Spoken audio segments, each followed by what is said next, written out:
Okay, welcome to the last lecture. This is the last lecture for Unit 9, the Intimist Impulse. And this lecture is basically about, well, it takes a start from looking at Bonnard, who we've seen in a number of different contexts. And Bonnard was part of a group of artists that were sometimes called Intimists, or sometimes there was a movement. Sometimes people are referred to as Intimism. And this was the idea of artists that were very kind of focused on personal family life and focused on these very kind of domestic and private, intimate images. Um, and so that's what this lecture is going to be about. And what's interesting to me about this impulse um, is that in some ways it brings us all the way back to where we started in the very first art impulse, in the very first lecture where we were talking about the existential impulse, the desire in art to kind of basically say, I am here or I was here.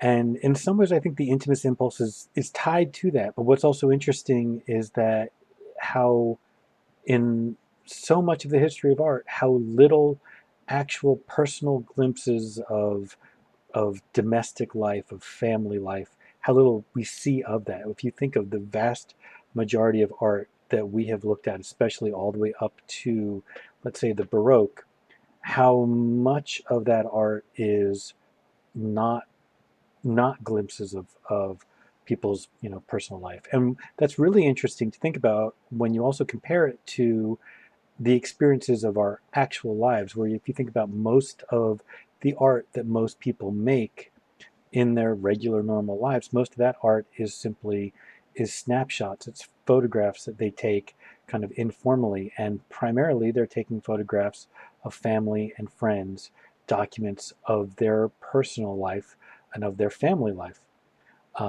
So that's kind of an interesting thing. And so it's interesting to me how in the 20th century, both, and this is not just true of visual arts, also in literature, we see this a growing interest in kind of making art that is about what those kind of internal dynamics are about.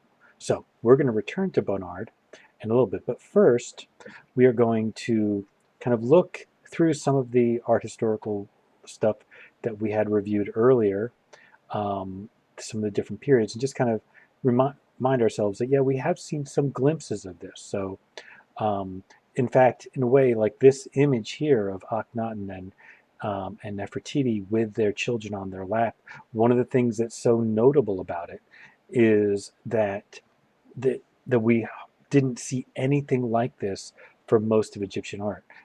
Children playing on the knees of their parents. But then at the same time, you look at it and the awkwardness of how they're trying to describe, children playing on the lap or on the knees of their parents. It clearly indicates that this is something really hard for the artists to do because they have no context for it. They've never had to make art saying this before, or at least that's how I interpret that.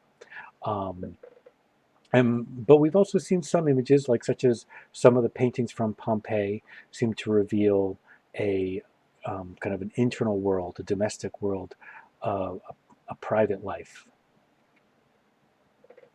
And one of the things that we noted when we were talking about Vermeer, that Vermeer in some ways is one of the first artists we looked at who was making paintings that later, like that, this tradition started to become genre painting.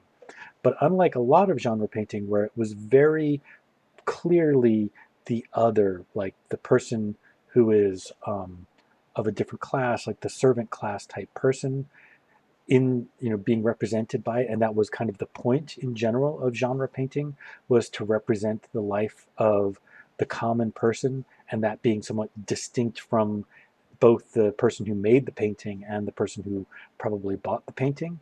These images, because Vermeer used his own personal household staff, members of his family and the servants who worked for his family, and seemingly it seems quite clear that the people who worked for his family, it seemed like it was a closer relationship than maybe some had, because there was this very small world, because he's doing these paintings in his own house, right, a space that he knows really well. They're genre paintings, but they are also intimate kind of personal life images. they're they're different than, both the Chardin paintings that came later, or like Franz Hals. These are more personal and more domestic. We see hints of this also in the Rococo. We see hints of artists looking at, personal life, but mostly they become more like allegory for and story narrative about, you know kind of people in a more general sense rather than in a personal sense.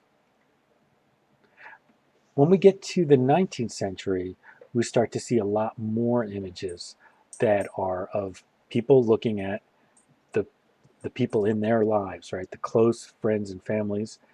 And it's really, in a way, kind of stunning that we have seen so little of that up to this point.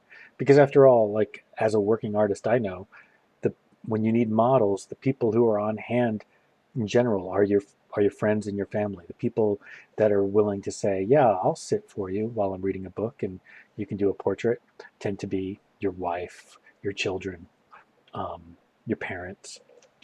And yet we didn't see a lot of images like that until the 19th century, where we start to see it. And it's interesting that it's not just images kind of like this, but also images where the client commissioned it, right? This is a painting where the person who wanted to buy the painting wanted it to be about their family.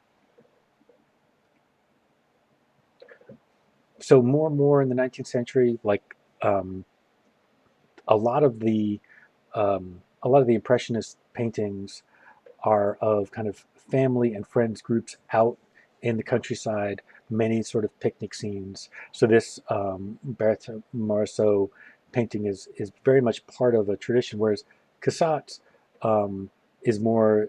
I mean, she was much more focused on images of mothers and children, compared to your average impressionist artist. But still, overall, the impressionists were much more looking at um, private lives compared to uh, history painting. We also see that in the career of Edgar Degas. Um, we see that both at the kind of beginning, where he's looking at looking at family. He was staying with, I believe, his aunt in Italy, and he did a painting of her with her husband and her two daughters. And what's interesting also is that there's just a whole lot of written about how the relationship between the mother and the father seemed to be kind of fraying. The father was very active politically and kind of like did not give very much time to the family, and all of that seems to be depicted in the painting. And at the other end of his career, Degas was also very much focused, this time more in a universal kind of sense, where they're not necessarily friends or family. These are hired models, but these are images that create at least a suggestion of a very, very intimate, personal moment. I mean, after all, what is more personal than when you're taking a bath or having a shower, right? Um,